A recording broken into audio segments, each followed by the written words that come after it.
What's going on, guys? It's Erico from Epic Duel Time. Here I'm with Eric and Brendan, who are from Epic Duel Time as well. Not only them, we are here with a special guest. His name is Tej. If you remember him from our channel, he topped 16 in Hartford. Look at the cards above. Click on it. Go check out that profile. But what's going on, guys?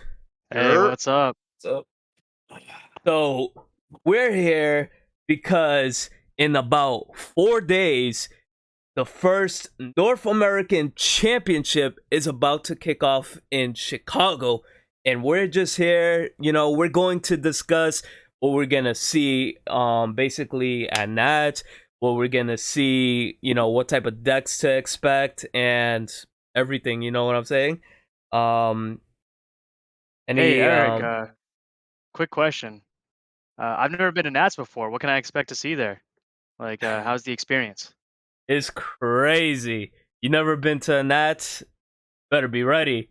Yo, Brendan, why don't you throw some little tidbits for Tage? so at Nats, obviously, people are gonna start showing up a couple days early. The event's actually gonna be held on Saturday and Sunday. I believe it's the 16th and 17th of the month.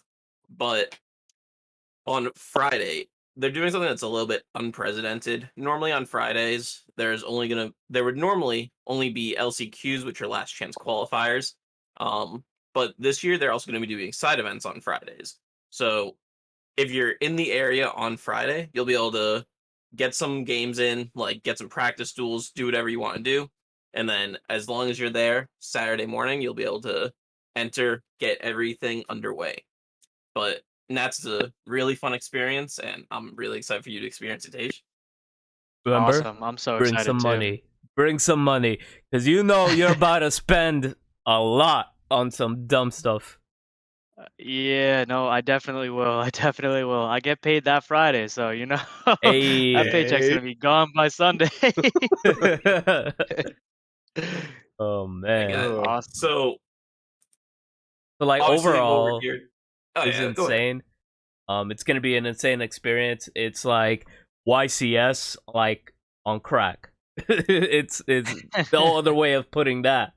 But Yeah. And like especially Brendan this was. year we get the I believe it's Aster Phoenix and Jaden voice actors, if I'm not Oh mistaken. yeah, Yeah, definitely so gonna be epic. yeah. So Um, you can also get some cards autographed by them if you're like have the patience to wait in the crazy lines that there's gonna be. hey, I'm a little crazy. I love the heroes. Yeah, But I already know you're gonna be in that line like 3 times. if I'm not mistaken, Alistair, Jaden, and forget that night. Do you guys remember that night? The one that the Supreme King do. Isn't it Freed? Yeah, he's gonna be there. The voice actors for the English dub gonna be there. The feature match is gonna be the Supreme King versus Freed. That's what's gonna be posted. And you guys are looking for that, you know where to come. Come to our channel. Let's go, baby. A. All right. So I think we should really just hop right into it. So we just want to discuss all like the decks that you guys can expect to see there and give our own like quick little thoughts and tidbits on the decks. So Tage, why don't you start it off with Therion Punk and like what you expect to see, like if it'll how many people will be playing it, like stuff like that. You know what I'm talking about? Yeah, definitely. Therion Punk, I don't think it's one of the strongest decks. I think maybe it's like maybe tier 1.5. It does have like a really strong turn skip combo where it brings out the hot red Archfiend King Calamity. But it has a big issue with bricking. Like if you don't find a way to get a Therion engrave, you just can't get to those cards. And setting up Regulus early is like really important. Call it what it is. Um, Brick City. yeah, yeah. Yeah. The I love the deck. I'm not gonna lie, I love Yeah, I playing the think deck. that the It's deck really fun. is really good, really fun. It just has a little bit of a consistency problem. And so the ceiling on the deck is crazy high. So I do expect to see maybe like a couple of them make it into top cut, and from there, like it's all just gonna be how reliable the deck can be. Mhm. Um, Another deck to talk about is, of course, Flunderies. Um, Setting up barrier statue plus M pen with your interactions on your opponent's turn is crazy good. However, like I don't know how many of those we'll see sneaking up. The deck seems to be figured out at this point, and the strongest deck, I mean, the strongest card in the deck by far is probably Dimension Shifter. So a lot of decks have trouble playing against it, but if the deck doesn't open it, then they have a hard time going second. They have a hard time playing through hand trap, etc. So I just don't know how many of those we'll be seeing in top cut, but I think it's something that people need to be prepared to play against. For sure, for sure. Yeah, it's a really strong engine, and they do play like cards like Dark Ruler and Evenly, which are really good at breaking a board too. Yeah. And it's just a endless engine, basically. Throw a little Therion card in there. I can't stress how much I hate that deck. Yeah, you're not the only one. Same. Mm-hmm. That Mm. deck is cheeks. So, I something think, else. I That's think for that's sure. the best way to say it. PG-13. And then after Flunder, like the next deck I wanted to talk about real quick is Drytron. I think Drytron's a very high ceiling as far as like the skill you need to have as a player to pilot it correctly, and like just being able to establish the end board correctly. Like they end on the Adamantipator Pain, which is just a D barrier on legs, and it's a main phase 1 skip. Or they can go the Vanity's Ruler route as well, so that way you can't summon, but doesn't stop them from summoning at all. That's for sure. That's one of Yeah. those decks, if you're not prepared for and you happen to face them, you're just kind of screwed if you're not prepared. It's like you have to respect that deck, you know? It's not something that you brush off lightly. I mean, the rolls are pretty nice, stop it, but you know what I'm Yeah, saying? Yeah. A it really well-timed Nibiru is actually really effective too, because if you can stop them from getting like a ritual spell back in their hand, or if you can make them go neg on ritual summoning from hand or something like that, it's really actually super impactful if you can nib them at the perfect time. yeah, that's Oh yeah, completely true. Hmm. What I am glad to see Drytron is starting to rise in popularity again, though.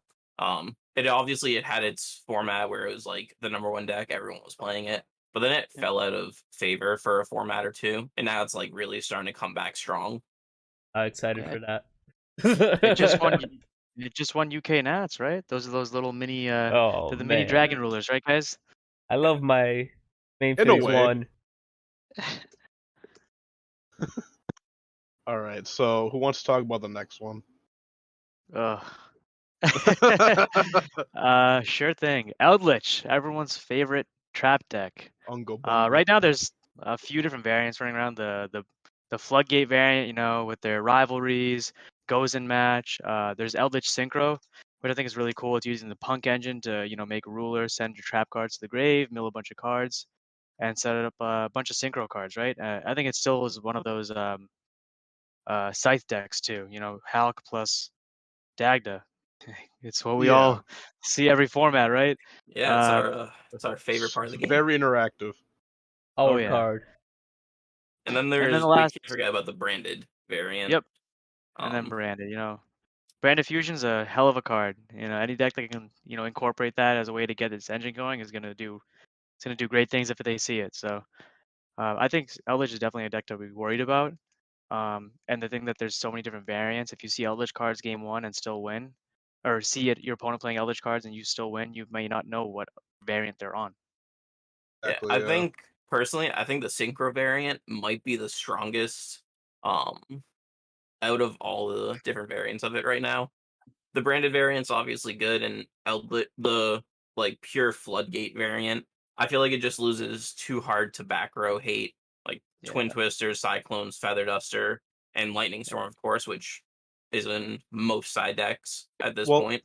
the big issue about that as well is just that adventure is just so prominent right now, and just Draco Mhm. back outs their entire like everything.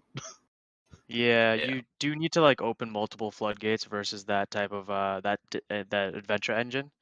Um, but the thing is, like, if you open a floodgate and they don't have a way to get a monster on board because they're locked by that flood, they can't search that Draco back. True. Very true. All right. Eldlich, like, if you're not prepared for it, you're gonna get caught off guard, basically. Yeah, Absolutely. gotta respect And the Lord. if you're not prepared for it, and game one, they win the die roll, they go first, they set 5 and pass. Yeah. You know you're just gonna be in for a rough time.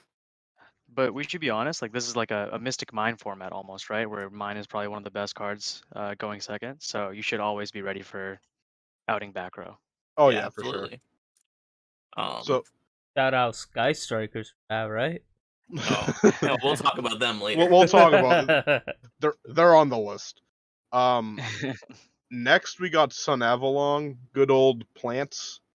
Yeah. They're pretty good. They're pretty resilient to hand traps if they open well enough, and of course the deck can play so many like starters between Painful Decision, Unexpected Die, such things like that, just to see the seed to start link climbing. Yeah, I think that, like, if you're not prepared for the deck, because like they can also set up Regulus as well to insulate Yep. Nibiru before you get the chance to. And It's Griffin. just that too. Yeah, they're playing the Adventure Engine as well, so it's just one of those decks where, like, if you're not familiar with the cards or familiar with how they work, definitely something to look into. The end board is really strong, actually. Like, if you put up a Regulus with a Regulus with the Colosseum, Griffin, and then you have the Bengal Lancer, which is a bounce. He only can actually target effect monsters, so you got to make sure you remember that, as well as the Sun Avalon trap card that just negates your whole board. It's really hard to out because you can't beat over anything either, especially with the Colosseum, and sometimes they end on the Rose Whip somehow. So Yeah, that's really, just. really strong deck. Be prepared for it. I feel like that's just another deck that, in a large tournament that can be expected to run, what, 11, 12 rounds, like for Swiss. I feel like that's also a deck that will have like an issue with consistency through all that. But can't be too sure. The deck is definitely like a contender. Yeah, and there are choke points, right? If you do your research, you'll find out what those choke points are. Absolutely. Knowledge is power. All Exactly. right. Eric, why don't you touch on your favorite deck, Sky Striker? Hold on, don't out me like that. All right. Second off, the last one on the list before some of our honorable mentions would be good old Ray Mystic Mind Turbo. Deck did win Hartford, definitely nothing to scoff at, and if you don't have a main deck out to mine and you get caught off guard by a Mystic Mind being placed down, then you lose instantly. Yeah. And everyone jokes around with mine and such, but like, we can't forget that Striker's a really good resource engine to like. There's a reason why Engage is still at 1. Yeah. And multi-roll as well, right? Like, yeah, and Striker makes mine even stronger with the fact that if your opponent is leaving 1 or 2 monsters on field, you can almost consistently clear your end board with multi-roll, like your monster board with multi-roll, so that your mine isn't destroying itself, and now you're playing under it, but you're not allowing them to play under it. So it's crazy. You yeah, also for have to be sure. careful because now, ever since Hartford, a lot of the striker decks are just using Demise of the Land just to get to mine faster, make it a little bit harder for their opponents. That's a good. Yeah. Yeah. So we also have some honorable mentions that we want to talk about that they might not be tier 1, they might not be tier 2, but they can definitely compete and catch people off guard if they're really not like expecting these.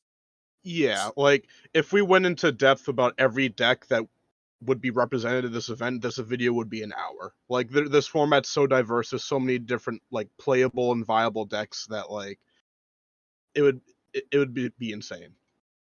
Yeah. But So to kick off the honorable mentions, I'll just go down the list. We have Marincess.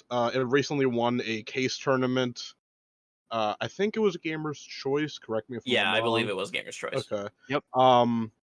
And like the new support they got is nothing to scoff at. The deck does what it does. Yeah, And then it's built to do a couple things, and it does those few things very well. We also have Tri Brigade to mention. Now, I don't know too much about Tri Brigade, but it is a strong deck. The resource management that the deck allows you to do with constantly recycling all your pieces, it makes it into a very good grind game deck, as well as the potential to OTK through access code and whatnot. yeah, AKA plus Play a like ton of hand traps. Yeah. that's like one of the best things about the deck. Just like the engine's so like condensed, but it's so consistent that like just packing in like 15 hand traps to the deck is good. Plus, like, quick play soul charge is pretty good. I'm just saying. Or It's- AKA main 3 anti-spell. Call it That too. a... And then whoever wants to go over the next. Oh. So the next honorable mention that we have is one of my favorite decks, Adignisters. So Adignisters are definitely seeing a rise in popularity. At YCS Hartford, they did top 16, and I believe it was Germany nationals. I believe they were in top 4, if I'm not mistaken. It was either top 4 or top 8, but the deck is definitely seeing a rise in popularity, and the deck can go first and set up a rival that is anywhere from 3k to 6k unaffected by everything. So if they're going first, they'll generally end on that. Maybe some back row. A lot of decks are starting to play like rivalry, either in the main or the side, to stop themselves from getting kaiju'd. And if you let them go full combo, it's normally very hard to break their board. And if they get a second turn, it's OTK City. They have infinite access to make access code and just push for a lot of damage. And then going second is the same thing. They have easy access to access code, and they can normally bait out most of your negates and interactions. So it's definitely something you have to be on the watch for. Yeah, and they usually have multiple hand traps in hand too, so it's Yeah, def- with an engine as small as Ignister has, they have a lot of space for hand traps, so that's something you have to be careful of. But with a lot of decks starting to, or not a lot of decks, but people are definitely starting to play Underworld Goddess now, so a rival is outed by that, so keep that in mind if you do manage, or if you do happen to play against them. awesome. And like the last honorable mention are just these generic side decks that have come up. Libromancers, Pendulum, PK, they all play in their own different ways, and you just want to look out. I think Libromancer definitely is newer. I think Pack just brought it to the front stage recently by doing a video on it. I don't think it's that strong. I just think it's a very cool, unique deck that can also play E-Telly, Broken Card. Just Scythelock is really strong. If you don't have a way to deal with it via like a droplet, gamma, something of that sort, then you're just gonna lose, right? Yeah. Oh yeah, And for all sure. three of those decks can do that. Yeah, not many decks right now are playing without their extra deck besides Flunderies. Yeah, and PK does it in a different way by bringing back Break Sword into the Rusty Zone to pop the Scythe. So Yeah, and if if I don't know if Phantom Knights are still playing Phoenix Enforcer. I know a lot of decks have just cut it ever since Verte got banned. I've seen some builds that they're just running, Destiny Fusion. Yeah. Fusion Destiny. Yes. They are running DP is Yeah. so good for them. Yeah, I know that like the card has fallen out of favor recently, just with Verte being banned and it not being as easy to access the card. But like if PK is playing that, they are able to trigger Scythe twice in their turn, so watch out for that because they can pop it with DPE, and then they can, if you negate it when it's summoned, they can also pop it their was it Dagda to bring it back from graveyard. and activate it again, because Scythe is not once per turn. Yugioh. Now, I want to just say something. Probably going to be hot take, but in my opinion, Despia is not. Despia is a 1.5. I like that deck's falling off. So I don't know. So, my issue with Despia is that I think it's heavily based on the player piloting it. Like obviously, like the better player will always play the deck better, but like if a worse player gets handed a generic like linear punk pile combo deck, they could pilot it. But having to know all the niche interactions with Despia and how to play around certain things, like I feel like you just need to have that knowledge to pilot the deck well. more performance as well too. Like how many finishes we're top 8s, we're getting like getting less and less. To put it in layman's terms, the deck is good. It's just too fair, opposed to all the other things in the format. Don't get me wrong; I still think the deck's very good. I honestly still think it's tier 1. I think it's really, really strong. I do agree that you need to be experienced with the deck in order to know all the lines as well as all the interactions. But like, I don't know, just Mirror Jade is such a strong card. It searches you a really strong follow-up. You're able to dodge things with like Imperm CPE Bailiff on if you need crack. with Brandon and Red. I still think it's really strong. I still think it has a great chance to win the event. And there's 2 really, really good versions of it running around. The Predaplant I don't think is as good, but I think the reason people are playing that is because it has a really good matchup versus the branded Despia deck. Um, so I do think it's really strong. It also, I mean, we're gonna talk about it in a second, but it has Albulinatus, man, contact fuse away the entire Dragon Link board. That alone is a very good reason to play the deck. Yes, it is. For sure, Mm-hmm. definitely. Mm-hmm. And not many people actually know that, surprisingly. Like, Yeah. such a basic mechanic in the game. For the Mhm. format that we're in, Alba was released at a great time, because Dragon Link is so prominent, and being able to just set a Fallen of Alabaz to your field, so you don't have to worry about them negating its effects, like destroying it or anything.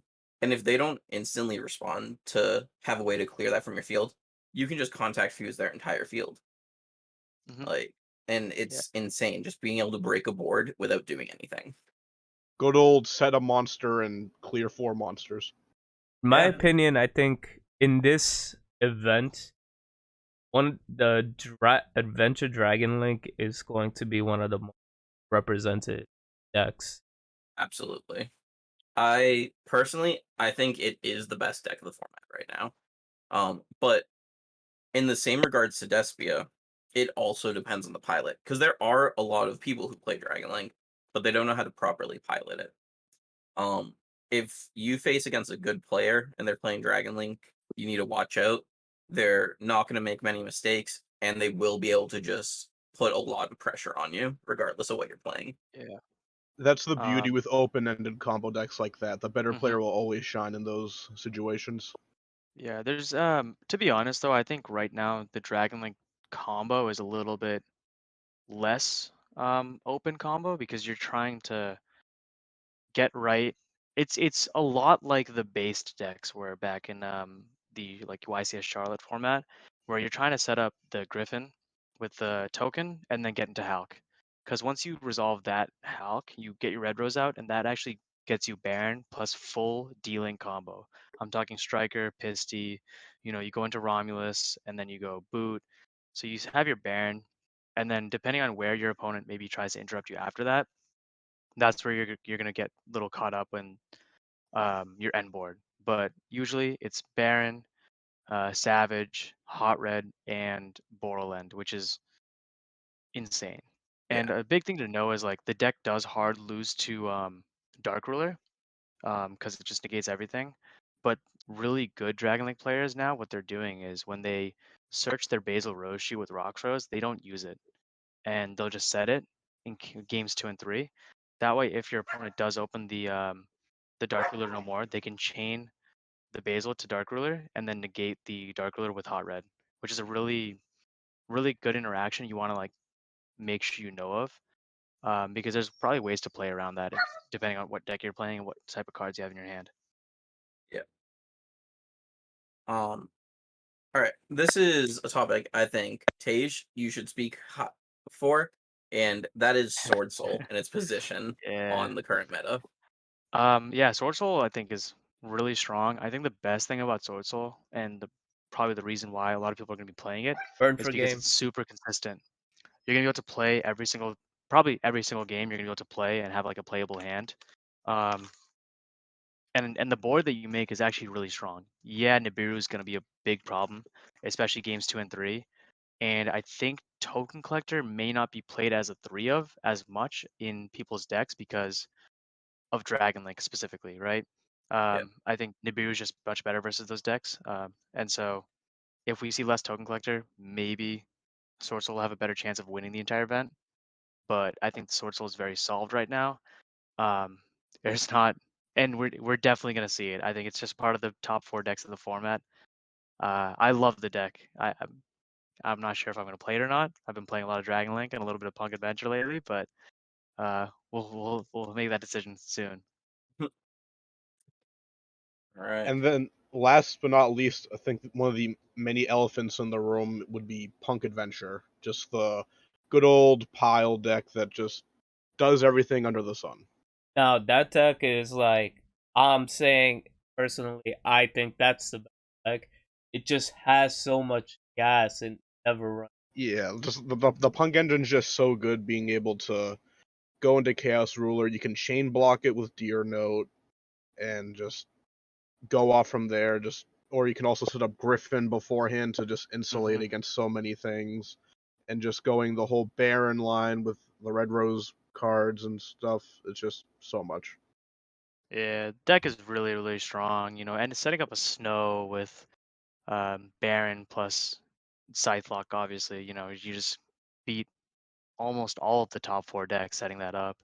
Um, the thing is, like, sometimes if you don't have guaranteed follow up in your hand, you want to make sure you have a way to kill. Because having a Scythe Lock, but not being able to, end the game right afterwards, um, is a problem that I've noticed with the deck a little bit.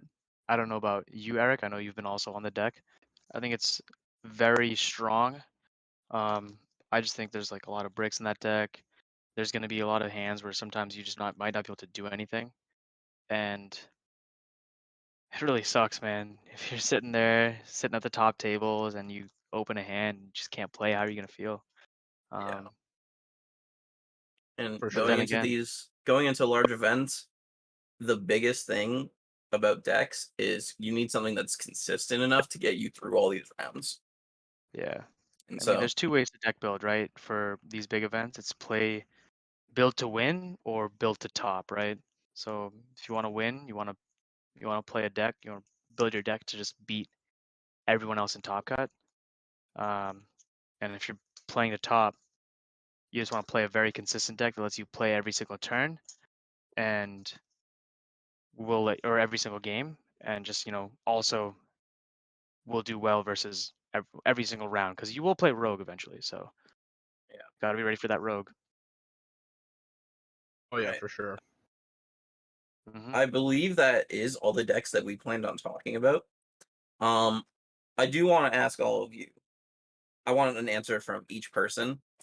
Hmm. What would you say is a must-have in your side deck going into an event like this? Like, what would you think is one of the most important cards that you can side to plan for as broad a spectrum as possible? Let's see. Who wants to go first? Um, I'll start. Okay. I think a card that should be in everyone's side deck, like obviously we were saying all this stuff about Despia of how like it depends on player and stuff, but you need to respect the deck as well. You don't want to get caught off guard. So I think side decking Foolish Return will be a very good decision, just because it dodges Mercury or dodges Yep. any way for them to any like conventional ways that they can interrupt you, like because it's a spell, they can't negate it. It also Yeah. doesn't play into triple tactics, Exactly. which obviously is a very popular card. I Yeah, mean, very good call on that actually. yeah, mine's And is gonna be basic, but it's a card that you need if you're not maining it. It's Droll Lockbird. This hurts so many decks. Saying not to play, and it's like one of the best. It messes up Rogue, any Therions, Drytron. It could hurt certain Yeah. yeah, just Yeah, out and there. it's all as long as they don't have Shifter active, it also is very impactful on Flunder. Yeah. Flunders, yes. Yeah. I was gonna say I Uh, think the only decks that's iffy against are like Despia and like Sword No, Soul. Soul. actually, No, it's I've been depends on the playing it Despia against build. them.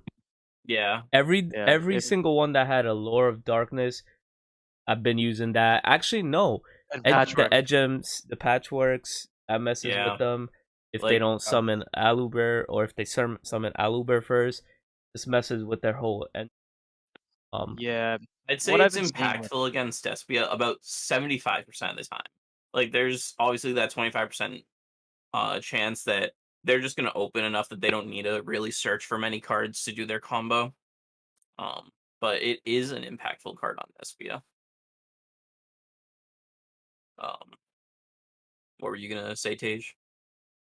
yeah, I think the best version of Despia is the branded Despia, and they're playing like the all gas build where they're trying to search a bunch of cards. I've been seeing like if they open like the right combination of cards, they'll have like 7 cards in hand before they even start comboing. So Droll is really good.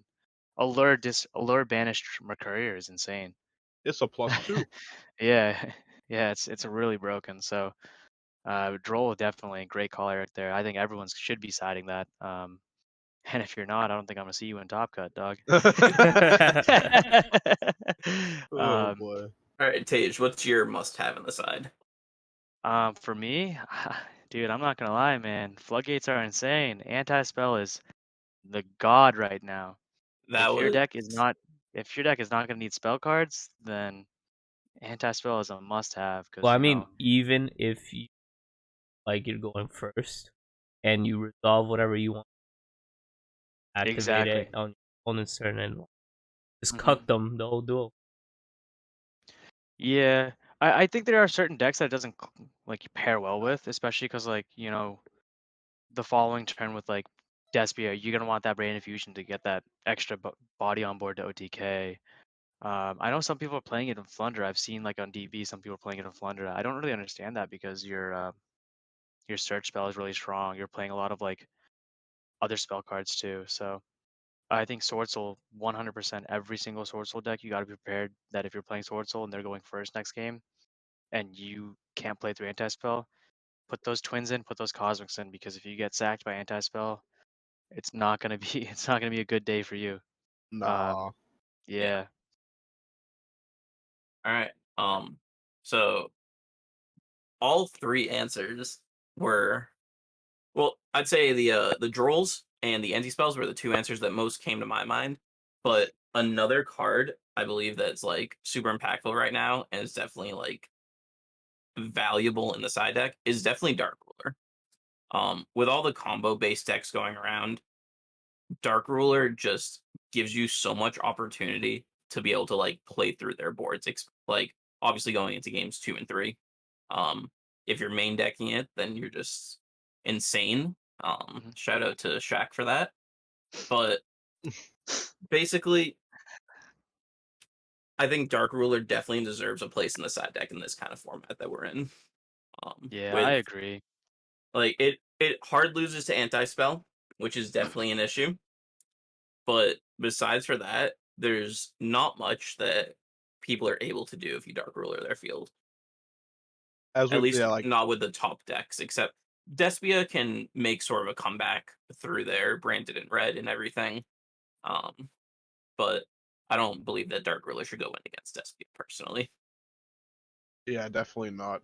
Like as we mentioned before, Dark Ruler just outs the entire Dragon Link board. Like it's okay. It's pretty good against Flunder just to like turn off M-Pen and make them have to use the trap to do something. You know. Yeah, shutting down M-Pen and barrier statue is definitely like important against that deck. Yeah. Yeah. But Uh, anyway, I think that is all the topics we wanted to touch on, unless you guys have anything else to add. Nah, I man. think Thanks for having me, guys. I'm really excited to head to Nats and see all the people that I've looked up to, especially at a big event like that. It's gonna be hella fun. Oh, for Yeah. sure. exactly. Yeah. I'm really hoping you enjoy your first experience at it, because it's definitely an experience that, for anyone who hasn't had the opportunity to attend a nationals, or in this case a championship, it's definitely something you should experience. Right. It's a great thing. Like I told you, it's a YCS on crack. Well, anyways, we're gonna wrap it up here. Thank you guys for watching. EDT is gonna be at the event. If you do recognize us from any videos in the past, feel free to approach us. And yeah, we'll see you guys in Nats and later.